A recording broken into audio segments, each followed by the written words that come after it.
Oi, gente, tudo bom? Olha só, mais um vídeo aqui nessa parte introdutória da nossa disciplina da pós-graduação. Então, aqui eu vou apresentar para vocês, usando como exemplo o problema do oscilador harmônico, né? O problema da massa mola, né? Vou apresentar para vocês dois métodos simples de resolver equações diferenciais, tá bom?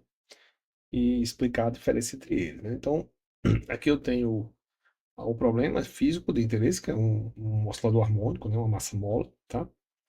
E aí esse problema eu tenho que resolver numericamente. Óbvio que esse problema é simples de resolver analiticamente, né? Aqui eu estou usando ele só como exemplo pedagógico, tá bom? Então qual é a ideia? Para a gente aplicar os métodos mais tradicionais, a gente tem que transformar essa equação de segunda ordem em duas equações de primeira ordem, assim. Ó.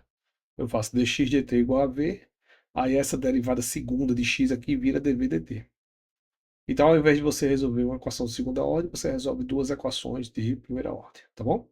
Onde você define um estado vetorial, já para poder construir a coisa na linha do NUMP, como sendo xt, xv, tá bom? Inclusive, esse xv é o que vai lá na frente compor o chamado espaço de fase do problema. A gente vai plotar para cada tempo os pares posição, velocidade desse meu oscilador harmônico, tá bom? Então vamos lá, né? Para a gente construir esse solver, né? Esse método de resolver numericamente, primeiro eu preciso construir essa equação diferencial dentro do meu programa. Então essa é uma maneira, existem várias, mas essa é uma. Eu crio uma def, por exemplo, escolho aqui a constante, escolho a massa, crio uma def, aí eu digo, ó, o meu vetor R, a primeira componente dele é o x, a segunda componente é a velocidade, tá bom? Aí eu digo, ó, eu defino quem é dx dt e quem é dv dt, né, que é isso aqui, e retorno as derivadas. Então, esse def aqui, ele basicamente ele vai estar retornando o lado direito da equação aqui, que é dx dt e dv dt, tá bom? Pronto, então criou a def, né? Agora é só aplicar o Euler, por exemplo. O Euler é esse método aqui, gente.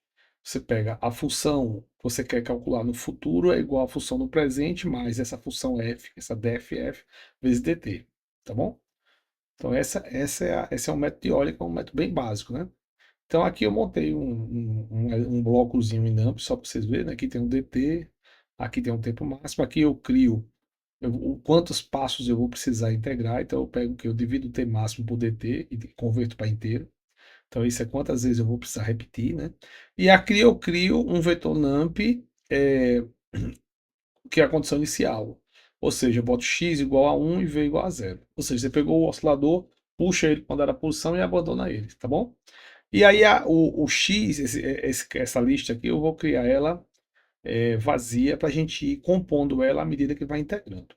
Então aqui eu faço um loop, onde esse loop ele vai, vamos pegar a variável i e vai correr dentro de um range que tem tamanho end step. Então esse i vai ser 1, 2, 3, 4, no caso 0, né? 0, 1, 2, 3 até n step menos 1, tá bom? Aí quem é o tempo? É i vezes dt, que é o tempo dessa integração, beleza? Esse comando aqui, esse append, eu já expliquei para vocês. Eu estou pegando o R0, estou acumulando a componente 0 do vetor R, estou acumulando ela dentro dessa lista x Euler, tá bom? Aí agora eu faço o quê? Essa fórmula aqui, ó. Aplico essa fórmula aqui. Pronto, isso é o método de Euler. Observe como eu estou usando NumPy, estou usando a def que eu defini lá, as coisas, eu faço a equação parecida com o que eu faria em matemática, tá vendo? Fica bem simples assim. O Range-Kut é parecido, né? Defino o vetor inicial, estou usando NumPy, eu não botei aqui, mas estou usando NumPy. Crio esse x de R4 aqui, certo? Faça, isso aqui é tudo igual, ó. Aí lá no método de Range-Kut é que eu vou ter os 4 estágios do Range-Kut. E aqui é a atualização, tá bom? Então essa é o método de Euler, simplesinho, o método de Range-Kut um pouquinho mais sofisticado. Para a gente entender a diferença deles, a gente precisa fazer umas análises sobre como é que essa solução evolui numericamente com o tempo, se evolui com o tempo, né? Então a gente vai precisar fazer um estudo de como é que o chamado espaço de fase evolui, sabe? Antes disso, eu vou só lembrar para vocês que o Python tem dentro das suas coisas alguns métodos já implementados, alguns solvers, né, já implementados. Por exemplo, o SIPE Integrate, ele tem esses solvers aí, diversos solvers, usando já métodos de hash culta ou métodos até mais sofisticados, tá bom? Aí tem uma pequena diferençazinha. A função F, ela tem que entrar TR, diferente da outra lá que a gente fez, ó, que era RT, tá vendo? Então tem que ter esse cuidadozinho, né? Aí aqui define a condição inicial, define o intervalo de tempo onde vai ser integrado, e aí o solver aplica ele de uma vez só. Essa função F aqui, esse é o range de integração, esse é a condição inicial, esses são os tempos e esse aqui é o metro. Então essa linha, ela vai aplicar mais ou menos um método parecido com esse, sendo que um pouco mais bem implementado, tá bom? E aí no final você separa. Esse cara aqui, ele tem as duas quantidades, ele tem a posição e a velocidade. Aí você separa ele dessa forma aqui, ó. Entendeu? Então com isso é uma solução bem mais enxuta e usando as vantagens do SIPE, tá bom, gente? Bom, então vamos agora fazer aí um entendimento para poder comparar o método de Euler com o método de Range-Coulter. Seja o Range-Coulter implementado por a gente mesmo ou o Range-Coulter com esses solvers do SIPE, como eu ensinei vocês aí a utilizar, né? Certo? Que é basicamente saber utilizar, saber chamar, né? Que você chama aqui a função F, que é o lado direito da equação, tá vendo? O tempo de integração, a condição inicial, o método que você vai usar, entendeu? Então, basicamente é isso, é saber só chamar chamar o solver da maneira correta, né?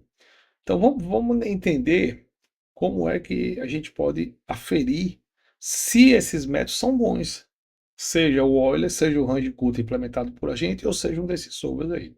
Então, vamos lembrar aqui do problema que a gente está trabalhando. A gente está trabalhando com um problema aqui, ó, problema harmônico, que é basicamente essas duas equações. O que é o problema desse harmônico? A gente sabe, né? Você tem uma massa, você puxa a massa para cá, abandona ela. E, em um instante genérico lá do movimento, o seu sistema vai ter velocidade e vai ter deformação na bola. A velocidade, o termo de energia, é mv ao quadrado sobre 2. Já a energia potencial elástica é um meio de kx ao quadrado. Então, a energia total, a despeito de algumas constantes, ela é da ordem de velocidade ao quadrado mais posição ao quadrado. Tá bom? Mas esse problema é um problema da energia constante, porque você botou sua mão lá, puxou a massinha, deu a ela uma energia inicial e soltou. Não tem atrito, não tem ninguém empurrando. Então, a energia é constante. Então, essa equação que a gente acabou de conversar, a energia sendo proporcional a menos duas constantes, a x ao quadrado mais v ao quadrado, essa equação é a equação de uma órbita fechada, a depender das constantes, seja um círculo, seja uma elipse. Então, aferir essa curva do chamado espaço de fase vai dizer se o método é bom ou não. Entendeu? Então, se o método for bom, essa curva vai ficar aquela órbitazinha fechada. Se o método for ruim, a curva vai, em geral, se quebrar, vai se abrir. Tá bom? Então, é isso que a gente vai fazer aqui nesse códigozinho. Eu implementei os dois métodos no meu programa e vou rodar para vocês, para a gente poder ver essa coisa aqui. Então, comparação do Euler com o Range-Coulter para esse problema da massa roda, né? Ó, aqui é o método de Euler, veja. Não sei se vocês estão vendo aqui, essa corzinha azul aqui seria o caso exato, né? A energia sendo proporcional a menos duas constantes, a v ao quadrado mais x ao quadrado. Essa linha aqui, crescendo aqui, abrindo um espiral, é a solução pelo método de Euler, porque o método de Euler é ruim. Ele é um método ruim. Ele adiciona energia do sistema. Já o Range-Coulter também não é um método bom, mas ele é mais estável, então ele mantém a órbita mais bonitinha. Tá vendo? Mantém a órbita mais bonitinha. Se você pegar esse programa que eu construí aqui e, digamos, diminuir o ΔT dele, por exemplo, eu vou aqui, ó, mostrar para vocês aqui, ó, o ΔT dele está 0.0, se eu botar 0.01, o que é que vai acontecer com o Euler, né? O que é que vai acontecer com o método de Euler? Ele vai continuar tendo problema, sendo que observa que ele já se aproxima mais do exato, tá vendo? Aqui praticamente não mudou nada, mas aqui já ficou melhorzinho. Porque quanto mais você diminui o ΔT, mais o método se torna preciso. O problema também é que se torna mais lento, né? Então vamos reduzir mais um cabelinho. Bota aqui, tá? Vamos lá, vamos rodar. Aí vai demorar um pouquinho mais, né? Observe que o método de Euler agora já está com a cara melhor, né?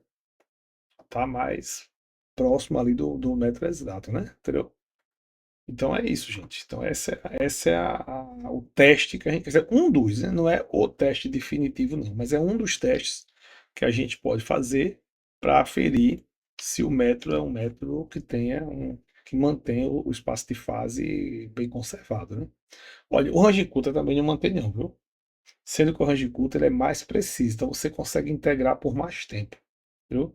Mas se você aumentar aqui o tempo de integração, por exemplo, vamos colocar assim, você aumentar aqui o tempo de integração, você vai ver que o Range-Kutta também começa a falhar. Vai demorar um pouquinho mais, né? Vai demorar 10 vezes mais. Ó, o Range-Kutta vai começar, ele ainda está bem estabelecido, mas daqui a pouco ele começa a ficar mais essa coisa aqui, sair desse coisa aqui.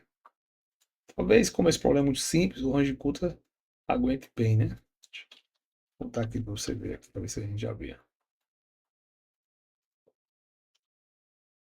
Vamos ver aqui, né? O Range-Kutta ainda está bem comportado ainda, viu? Ainda está razoavelmente bem comportado. Vamos ver aqui, vamos aumentar mais ainda.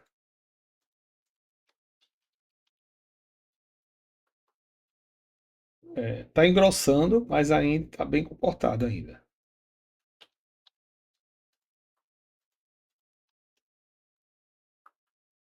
Ó, se perdeu, né? Começou a se perder, tá vendo? Percebeu aqui? Aqui já endoidou. Aqui já não sai mais para nada. E aqui começou a ficar bem mais, né? Se afastando do método exato, né? Da solução exata. Tá bom, gente? Espero que tenha ficado claro para vocês, tá certo? Valeu, um abraço.